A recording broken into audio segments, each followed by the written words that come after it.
Hi there, Shauna Lynn Simon here of SLS Academy, Home Stager Training, redesigned for tomorrow's home stagers. I want to talk to you a little bit about your pricing.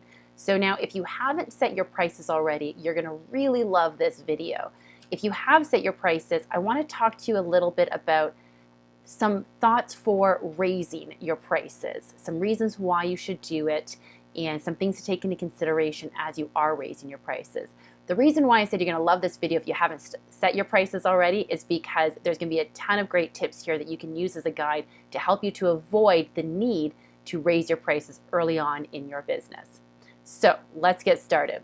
First off, when it comes to raising your prices, there's a great deal of benefits that you will experience from doing something like this. So for starters, you're going to get paid your worth. And when you're getting paid your worth and your value, you tend to enjoy your work that much more. I think a lot of us say when it comes to home staging that we love it so much we would almost do it if we didn't get paid for it. But the truth of the matter is we do need to ensure that we're making a fair living doing this. You're also going to attract a higher quality of client by raising your prices. Some will always look for the cheapest price. You don't want to compete on price. You want to compete on value and really showcase the value that you offer. You'll make more money. That's sort of an obvious one, I suppose. But you'll also position your company as more of a higher standard company and more of a premium type of business. Now, before I raised my consultation fees, I had to do a little bit of an evaluation. I want you to ask yourself a few questions. The first question that I asked myself was, how much do I want to raise my fees by? Now, in order to calculate this, I needed to determine how much time I was spending on each project, what expenses were related to that project, both direct and indirect. So this is something that your accountant can help you with, but it's really quite simple. Basically, all you need to do is sum up any material costs, labor fees, your own time, and your accountant can help to provide you with the general overhead costs that should be incorporated into your pricing structure for all of your services. Next, I outlined the value that I provided in order to determine how much money I felt that I needed to make in order to feel that my time was valuable. I did also review a little bit about what my competitors were doing and what their current pricing structure was and how my pricing fell in relation to theirs. The next thing that I looked at was how many consultations would I need to do in order to make the same amount of money that I'd be making at my current rate.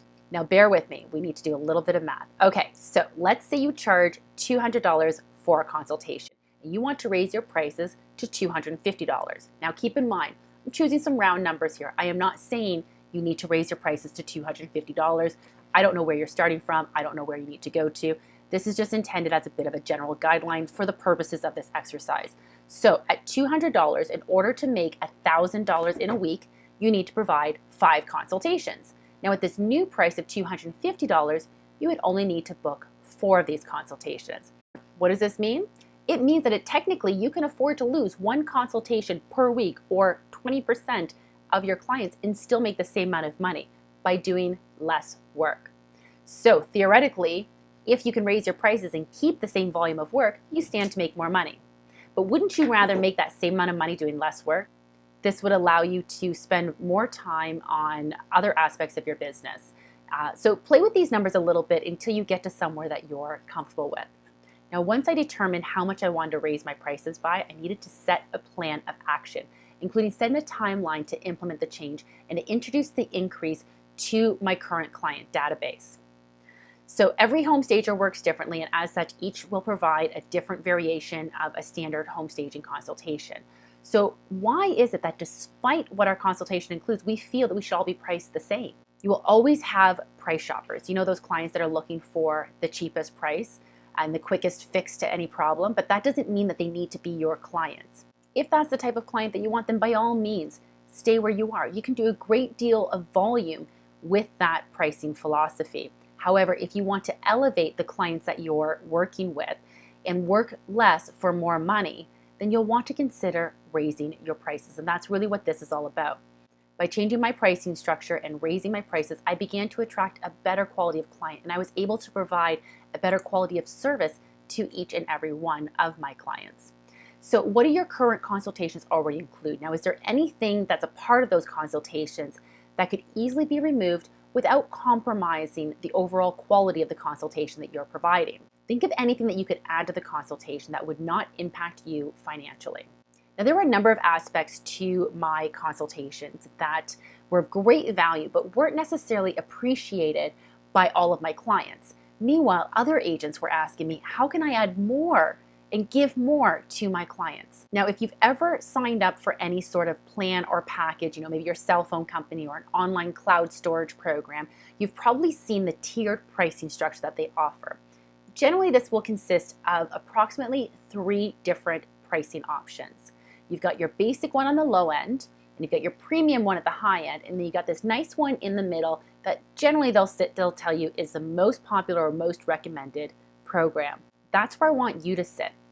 I noticed this tiered pricing structure and saw how well it was working for other companies, and I thought, how can I implement this into my home staging business? The reality is there will always be the clients that want the cheapest and quickest way out of things. And while these may not be my ideal client, I don't necessarily want to turn their business away. They are a paying client after all.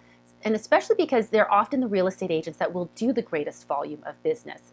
So here's how my tiered structure worked. I removed some elements of my current staging consultation and created that as my basic one. Now, of course, I made sure that anything I was removing did not compromise the overall quality of the consultation that I was offering. I took my entire consultation that I was doing already and I simply raised the price of that. It has all the bells and whistles and is what most of my agents and clients were looking for. Then I added a third package. Now, this third package included some additional home staging services and made it a real premium type package. We then emailed our real estate agents to notify them of the new pricing structure. Now, here's where I really need to emphasize this. When you're emailing your real estate agents, what you want to focus on is what you've added for them and what you've done for them. You don't want to be focusing on the fact that you've raised your prices. So what I did in my email was I introduced it as you asked, we listened, we now have a package to suit everyone's needs. And we outlined the different packages that we would be offering and the timeline that we would be starting to offer them in. We thanked them for their loyalty and for their trust in us. And we talked about all the value that we included in these consultations.